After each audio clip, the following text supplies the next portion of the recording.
Sirianni was asked after the game about the future of Kevin Patullo, the first-year offensive coordinator. He said there will be time to evaluate everybody's performance, which would seem to suggest that that's not good. Because if it's a no-brainer, he's going to say, no, why are you even asking that question? Like, certain questions are ridiculous. That's not ridiculous, and the response made it clear it's not ridiculous. And I do think it's a matter of time before they change offensive coordinators. And I know, like, there are some Eagles fans that would like to throw Sirianni overboard and bring John Harbaugh home. I think that's ridiculous given that they won the Super Bowl last year. And when you consider what happened 2 years ago when they had the free fall after they started 10-1, got embarrassed 32-9 by the Bucs on the Monday night game in the wild card round. We saw that Jeffrey Lurie, like, three different emotions melded into one. I remember that. They made changes.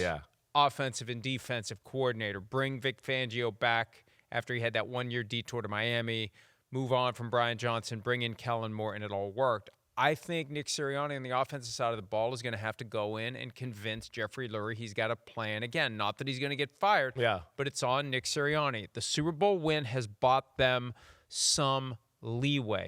But there's an arrogance to it. There's a stubbornness to it. We won a Super Bowl doing things this way. We're not going to change. And how long does the house have to be on fire before you call the fire department? They're just like, oh, it's no big deal. It's like that stupid meme that we see all the time. This is fine. The dog with the fire dog, right? This is fine. This is fine. It's not fine. And, you know, it's funny. And it's kind of sad when you consider how loudly they were being booed at home. Up 3 points in their first playoff game since winning the most recent Super Bowl.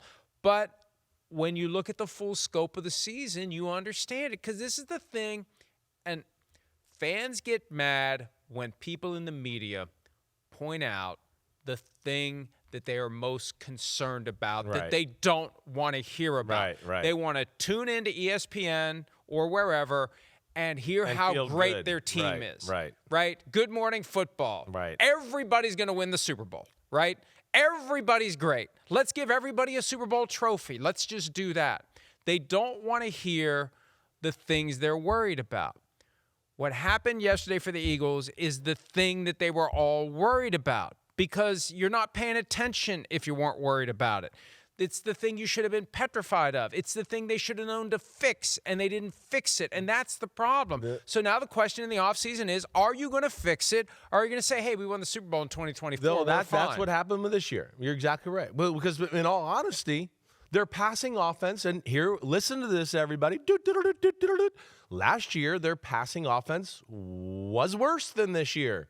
But they had an unbelievable run game, and they were able to get away with it. So they thought they could probably just go, hey, if we stick within that formula, that'll work. But this year, again, it's still towards the bottom quarter of football as far as pass offenses. And that's where, like you said that they need to get a few new idea guys in there. They need to have a sit-down with Jalen Hurts and go, we have to expand the offense a little bit. We have to do more. Right? I know that he has fought back against getting underneath the center. There's been a lot of issues there. They got to get him to be willing to take more offense on. That's going to be the big thing. Again, when people talk about complex offenses or creative offenses, it isn't just the coach dialing up the right play every time. Shanahan's in the huddle with Brock Purdy, giving him 2 plays in his ear, telling him to watch out for the one defense where he might have to audible to something else. And that's how creative offenses are created. Because you can't just think we're going to call, like you talked about before, this is the play we're going to run, we're just going to do it the right way. And to think that's going to work over and over and over again, that's not going to happen. And what's just a shame about them is they have a Super Bowl defense, and if they just had an offense or a passing offense that was average, if it was average, we'd go, oh, I mean, the Eagles are definitely going to be in the NFC Championship game. I don't know if they're going to the Super Bowl, but if they'll be there. But unfortunately, like we saw here down the stretch, the run game was few and far between, and the pass game just would absolutely ghost everybody at times, and you just can't win every week in the NFL playing like that. It becomes a challenging and complicated exercise in human dynamics. They need to find a way to get Jalen Hurts to do what they need him to do. Yeah. They need to convince him that it's his idea to do it. Right? Like, whatever the core of it is that they keep so hidden. Right. Is it interpersonal issues between Jalen Hurts and A.J. Brown? Are there multiple players that, for whatever reason, have an issue with Jalen Hurts? Like, they need to diagnose it. They need to own it. And if it needs to be aired out to have attention brought to it, to maybe get the people involved to try to deal fix with it. Like, maybe it's been a bad thing that they're hiding whatever the core of this is. Maybe if it all comes to light, people That's what I was kind of saying. Move on. Right. Instead of there's the smoke all the time. Maybe it just needs to burn altogether. Like, let's be adults here. Right. We're all on the same team. We're all moving toward the same goal.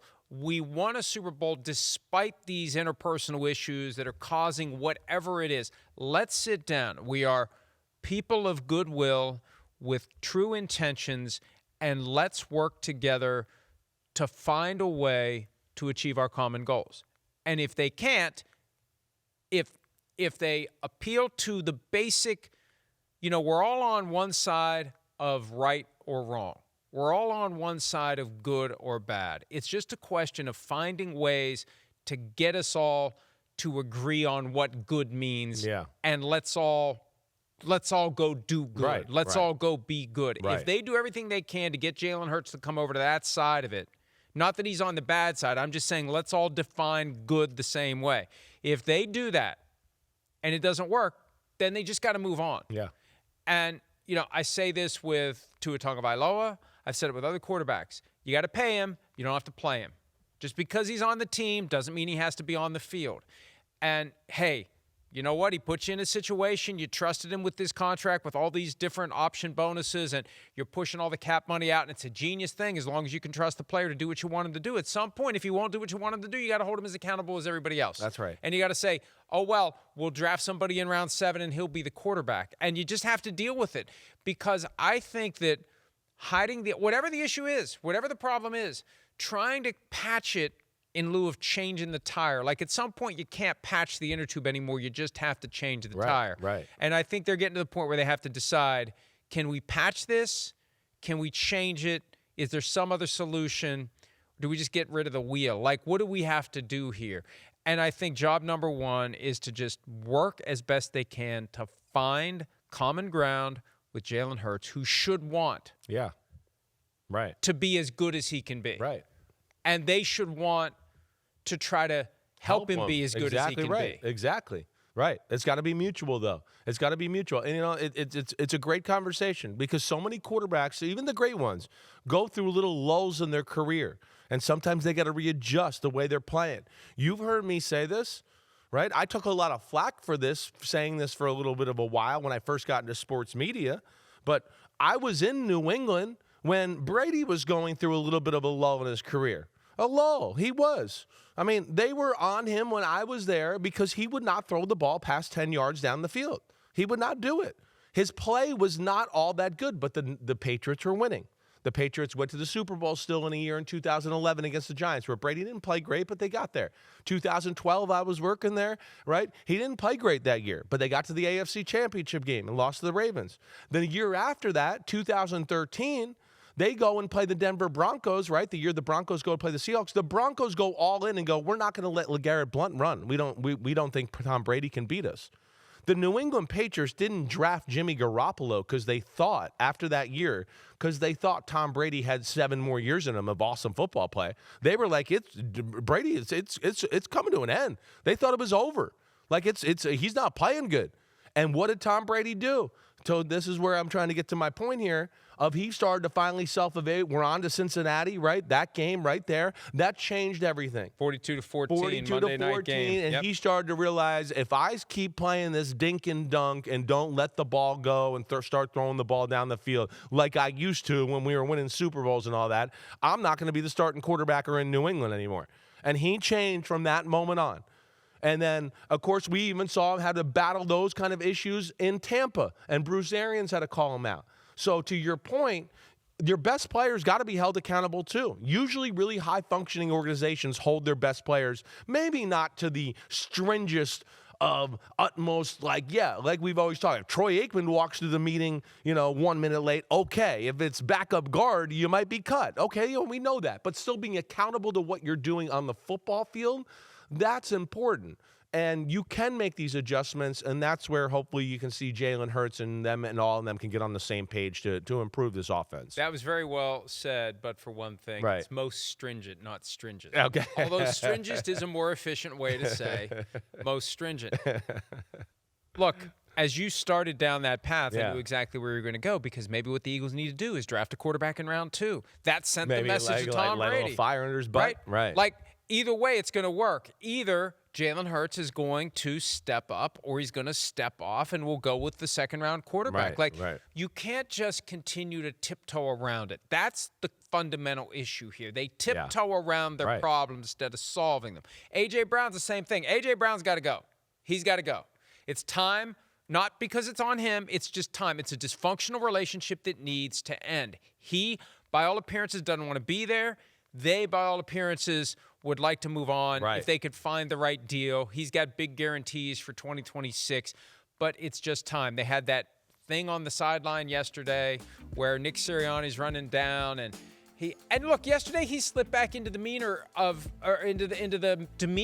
fan who won a contest to be the head coach for a day. He does that too often. There comes Big Dom to push A.J. Brown away. A.J. Brown's still upset. When things like that happen, and hey, everything's fine. This is fine. Fire dog meme. This is fine. And it's clearly not fine. After the game, Sirianni taking up for A.J. Brown, whether that's to, boost trade leverage or try to mend fences, but that kind of dysfunction, we don't see that with other teams.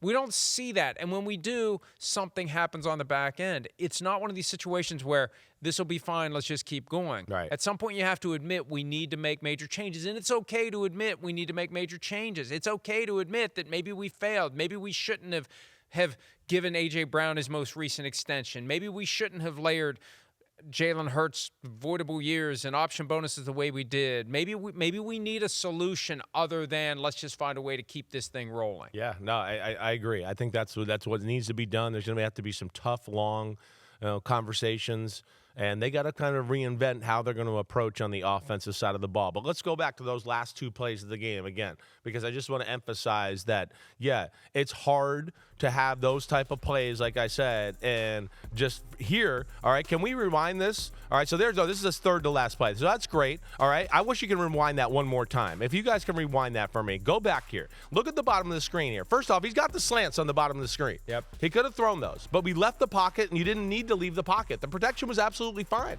So now we're in 3rd and 11. Okay, 3rd and 11, right? Off-target throw. Ball's a little high. Now here's the 4th down throw where it's everybody just runs straight, basically. The 2 inside guys bend in that. But that is a play that, again, where it's very simple, and a team like the 49ers has gone, we saw that play 40 times in the first 2 weeks of training camp, let alone how many times did we see that throughout the rest of the season and all of that. So that's where I say, again, it's hard to win that way with that simplicity, and then the quarterback not always being disciplined, and then because he's not disciplined in the passing offense is simplicity, the receivers lose interest at time, and it just funnels to everything. And then because they're trying to jumpstart the passing game, they don't ever get physical in the running game, and they get away from that because they're going, wait, we're trying to get the passing game and the rhythm going. And it's just all come to a head here where, it's not good enough, and it's a shame for the Eagles, and an incredible win by the 49ers on the road. Hi, it's Mike Florio. Thanks for watching PFT on YouTube. Hit subscribe for the latest news and analysis from Pro Football Talk.